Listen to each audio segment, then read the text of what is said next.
Hey, my name's James Nicholson. I hope you guys are well. In this video, I want to talk about why inflation is actually good for property investors.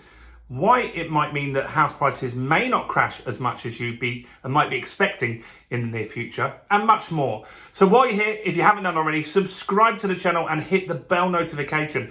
We're nearly at 8,000 subscribers now. You can shut me up saying about 8,000 subscribers. Obviously, I'll start talking about 9 or 10,000 subscribers afterwards. But let's hit 8,000 subscribers at least.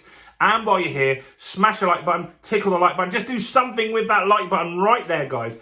That really helps us with the YouTube algorithm. We're going to hit 150,000 views in September. I want to hit 200,000 in October. So, inflation.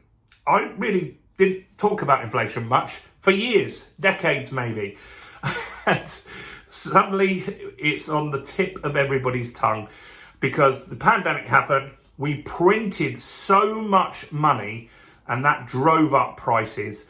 People just had a lot of money and it didn't really make sense, did it? You'd think a pandemic, businesses were shut, but what they did was the furlough scheme.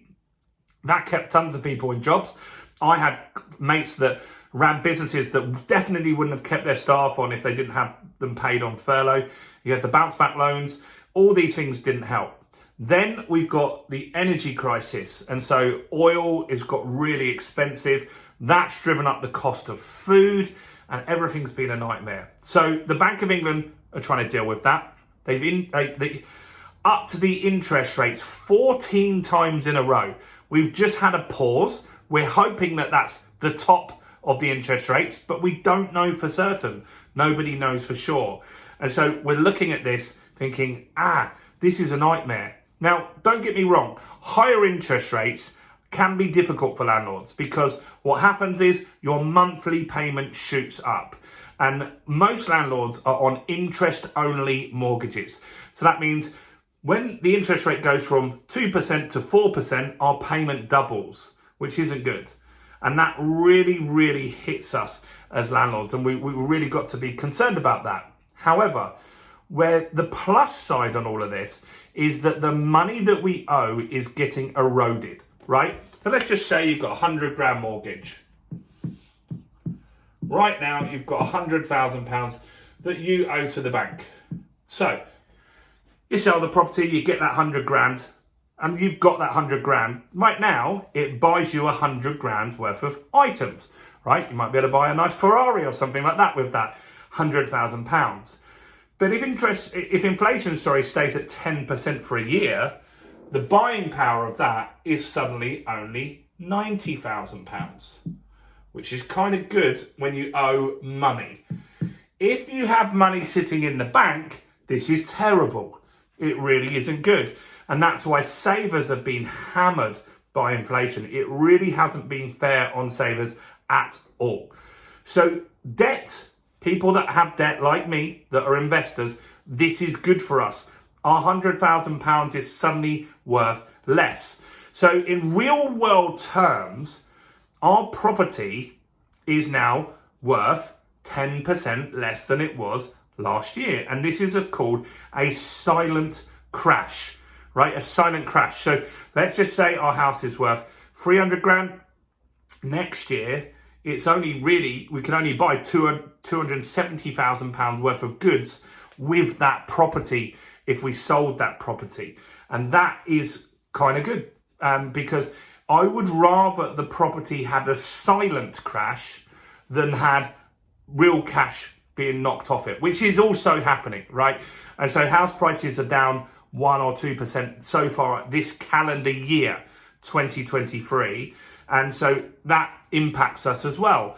But a silent crash, an inflationary crash, is much, much better for investors because we don't lose value. So here's the problem if we lose value. Let's just say we owe £100,000 to the bank and we've got 100% mortgage. You don't get those anymore, but let's just say we do, right? Now, the house price crashes and it's only worth 70. Right?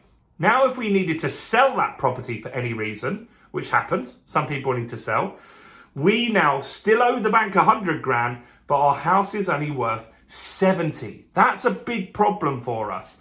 And that means that we potentially would have to find £30,000 from somewhere else, or face bankruptcy, or have real problems with our credit score if we needed to sell that house or it got repossessed from us. And so that's a real problem. When house crash actually happens, it really can hit people quite hard. Now, buy-to-let investors are partially protected because normally a house crash is around 20%. The last two have been that. But we put in a 25% deposit. So the chance of negative equity is less likely, not impossible, but it's less likely for buy-to-let investors than someone that bought a residential property. And so if inflation carries on high for the next year, our downside is interest rates will go up. So our monthly payment will go up. However, this time things are slightly different, because one other thing that's shooting up at the moment is rents. Rents are on an absolute tear at the moment. And so what's happening is lots of landlords are leaving the market because they're getting scared. And so there's less properties to rent. And so supply and demand indicates that rents will rise. And they have. And so they've risen to counter those interest rate rises. So landlords can afford those monthly payments. And that means we're kind of protected here. And so, yes, the monthly payment might go up, but so does our rent. And the value of the debt that we've got is being driven down hard, particularly in the UK. We had inflation at 10% for a long, long time. Now it's at 6, nearly 7%, probably closer to 7, right? And it is sticking.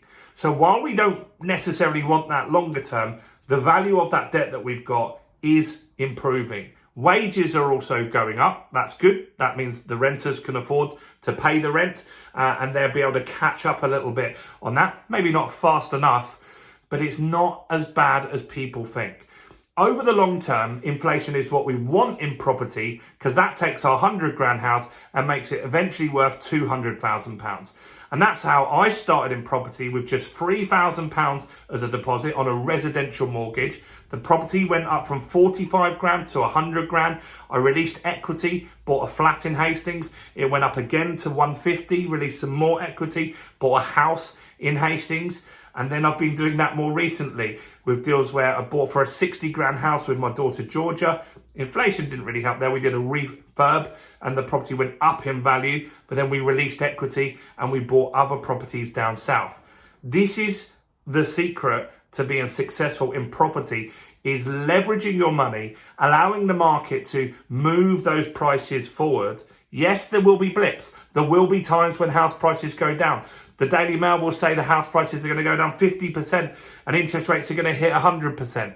But if you hold for the long term, property is really, really a great investment. So that's what I thought I'd make for you today. A little thing, if you're worried about inflation, because it is sticking around, guys, or if you just wanted to know what impact it has as a property investor, that's it. Let me know your thoughts, questions or comments. Do comment below, get involved, let me know if it's a good video or if you want some more content. If you've got some ideas on videos, then do make them. It's hard to make content ideas every day. We've done 500 videos now. We've still got tons more to come. Do like the video. As I said, let's hit 200,000 views next month. Let's get that 8,000 subscribers out the way first. So subscribe and hit the bell. And while you're here, go and check out this video right here.